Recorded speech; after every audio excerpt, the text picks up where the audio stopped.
ॐ अज्ञानतिमिरान्धस्य ज्ञानाञ्जनशलाकया चक्षुरुन्मीलितं येन तस्मै श्रीगुरुवे नमः।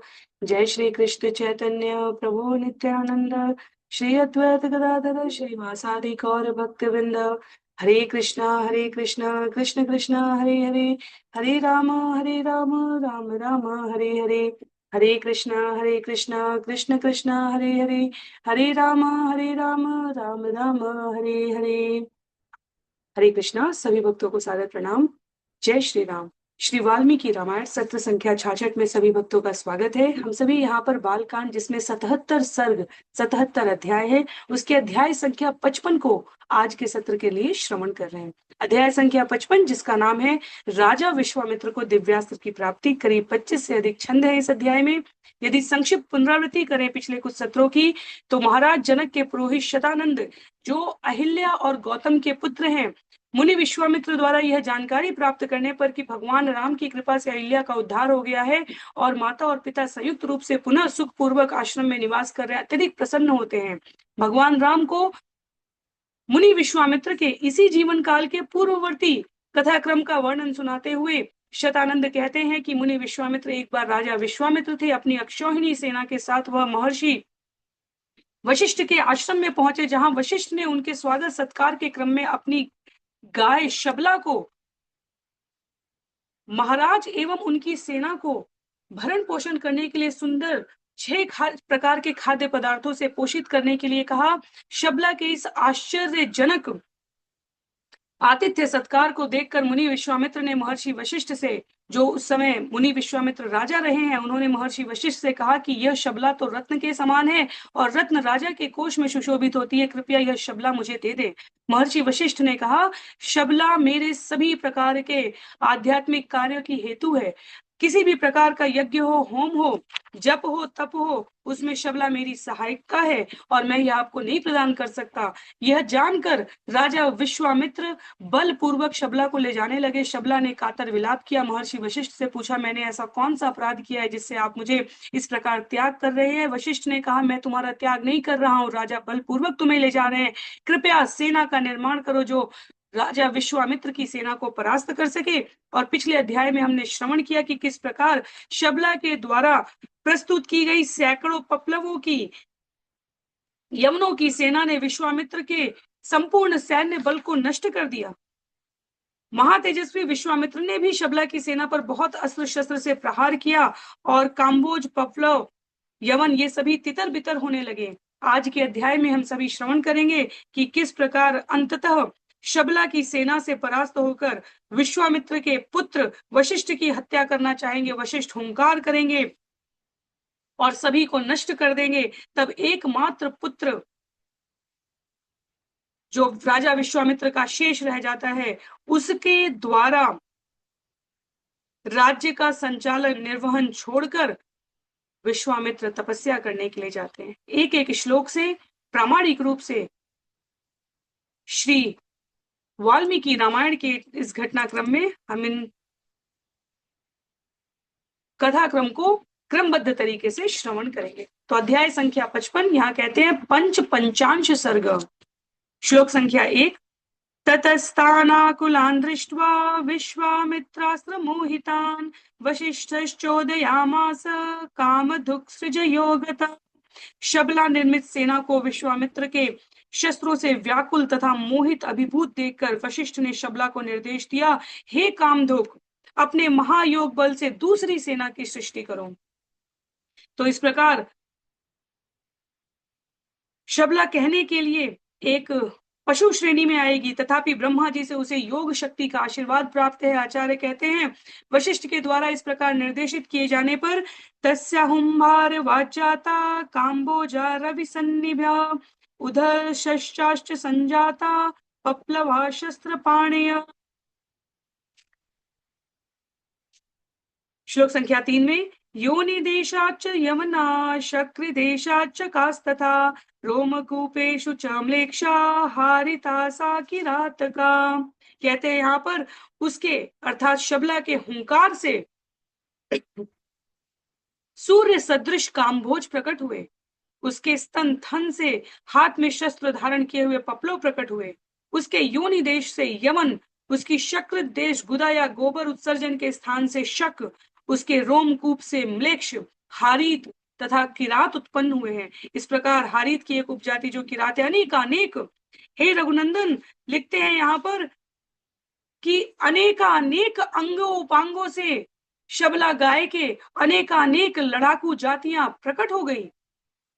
तैस्ते निर्शोधितं सर्वं विश्वामित्रस्य तत्क्षणात् सपदाति गजमृषाश्वं सरथं रघुनंदनम।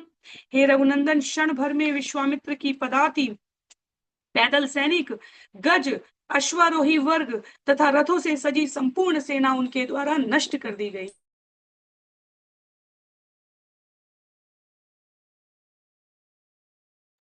आगे श्लोक संख्या 5 में कहते हैं, दृष्ट्वा निशोधितं सैन्यं वसिष्ठेन महात्मना विश्वामित्रसुतानातुं शतं नानाविधायुधम् अभ्यधावत् शुष्कसंक्रुद्धं वसिष्ठं जपतां वरम् हुंकारेणैव तान् सर्वान् ददाह भगवान ऋषि। महामनस्वी वशिष्ठ द्वारा सेना को नष्ट होते देखकर विश्वामित्र के 100 पुत्र नाना विध प्रकार के आयुधों से सुसज्जित होकर मंत्र जापकों में श्रेष्ठ वशिष्ठ की ओर अत्यंत क्रोध से दौड़े। संक्रुद्धम, और उन्होंने क्या किया?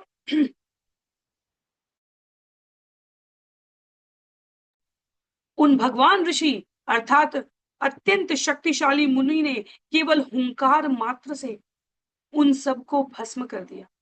तो राजा विश्वामित्र के 100 पुत्र नाना युद्ध आयुधों से सुसज्जित होकर यह देखकर कि वशिष्ठ के निर्देश पर सबला द्वारा इस प्रकार सेना का निर्माण कर हमारी सेना को नष्ट किया जा रहा है, वह पुत्र दौड़े तो सही, पर वशिष्ठ के हुंकार मात्र से वो सभी भस्म हो गए।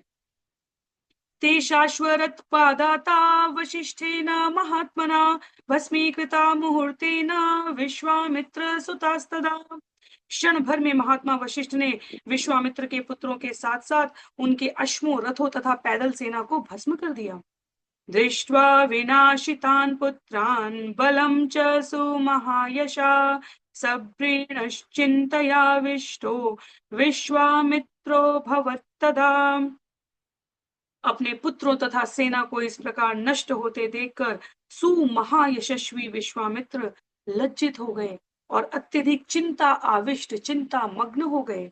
समुद्र इव निर्वेगो भग्न दृष्ट इवोरग उपरक्त इवादित्य सद्यो निष्प्रभताम गत।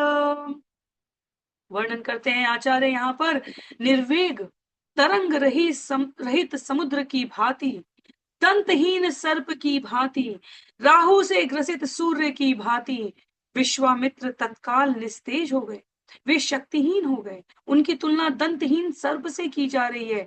वो युद्ध में प्रवृत्त नहीं हो रहे पा रहे हैं क्योंकि वह तरंगहीन समुद्र के समान हो गए।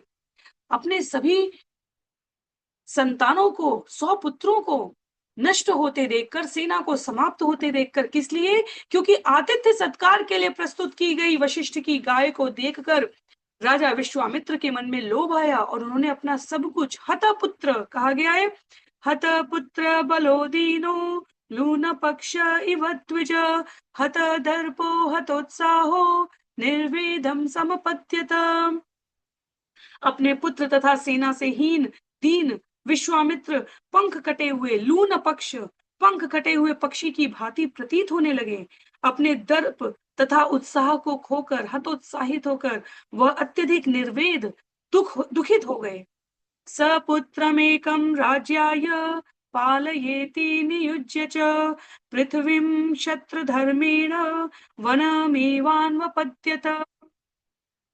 अपने एकमात्र शेष पुत्र को राज्य पालन का उन्होंने निर्देश दे दिया और उसे कहा, क्षत्रिय धर्म के अनुसार पृथ्वी का पालन करो, और उसके उपरांत वे स्वयं वन को प्रस्थान कर गए। स गत्वा हिमवत्पार्श्वे किन्नरो रगसेवितं महादेव प्रसादार्थं तपस्तेपे महातपा। हिमालय के निकट किन्नरों तथा नागों से सेवित प्रदेश निवास स्थान जाकर महादेव को प्रसन्न करने हेतु वे महातपस्वी तप करने लगे। केनचित्त्वत्तकालेन देवेशो वृषभध्वज दर्शयामास वरतो विश्वामित्रं महामुनि। उल्लेख करते हैं आचार्य यहाँ पर, कुछ समय पश्चात कहा, हिमालय के निकट किन्नरों तथा नागों से सेवित प्रदेश निवास स्थान जाकर महादेव को प्रसन्न करने के लिए अत्यधिक एकाग्रता से वे महातपस्वी तपस्या में रत हो गए। कुछ समय के पश्चात वर प्रदान करने के लिए प्रसिद्ध देवों में देव महादेव शिव ने महामुनि विश्वामित्र को स्वयं आकर दर्शन प्रदान किया है। लिखते हैं, किमर्थम तप्यसे राजन ब्रूहि यत्ते विवक्षितम वरोधो अस्मि वरो यस्ते कांक्षित सोभिधीयताम। महादेव शिव ने कहा, हे राजन, यह तपस्या क्यों कर रहे हो? तुम्हारी क्या इच्छा है? मुझे बताओ, मैं तुम्हें वर दूंगा। कहो, तुम मुझसे वर में क्या प्राप्त करना चाहते हो? एवमुक्तस्तु देवेन विश्वामित्रो महातपा प्राणिपत्य महादेवम इदं वचनम अब्रवीत। महादेव द्वारा इस प्रकार संबोधित किए जाने पर महादेव को प्रणाम करके महातपस्वी विश्वामित्र ने ये वचन कहे। कुछ वचन निवेदित करते हैं। क्या कहते हैं? यदि तुष्टो महादेव धनुर्वेदो ममानघ सांगोपांगोपनिषद सरहस्य प्रदीयमाना। तो कौन है? राजा विश्वामित्र है वो। और सामने कौन है? देवों में देव महादेव। कहते हैं, हे अनघ महादेव, निष्पाप, अनघ का अर्थ हुआ निष्पाप। यदि तुष्टो, यदि आप मुझसे तुष्ट हैं, प्रसन्न हैं, तो कृपया मुझे निकट एवं दूर से सहायता हेतु निर्देश के साथ धनुर्वेद का यज्ञ प्रदान, ज्ञान प्रदान करें। गोपनीय मंत्र तथा इन निर्देशों के बोध हेतु आवश्यक ज्ञान दे। उपनिषदों का, अंग का, उपंग का रहस्य सहित धनुर्वेद मुझे बतलाएं।